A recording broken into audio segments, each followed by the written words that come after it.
إذا اليوم تتواجد في إطار تهيئ اللقاءات الإقليمية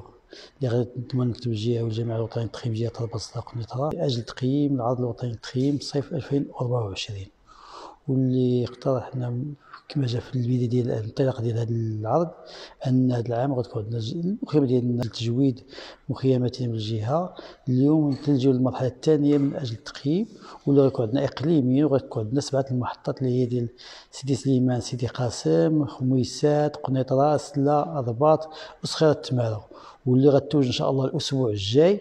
بمحطة جهوية اللي غيكون فيها جميع المشاركين، لا من فاعلين الجمعوي أو ممثلي الجمعيات، وكذلك الأطر اللي كانت تشرف على هذه المخيمة تابعة لقطاع وزارة الشباب والرياضة. وهذا من أجل ما تدل إلى أنه من أجل التجويد، من أجل إعطاء نفس جديد، من أجل اقتراحات جديدة باش نتمكنوا مستقبلا من تصحيح هذه الأخطاء، وعطوا اقتراحات ديالنا في اللقاء الوطني اللي غيكون إن شاء الله.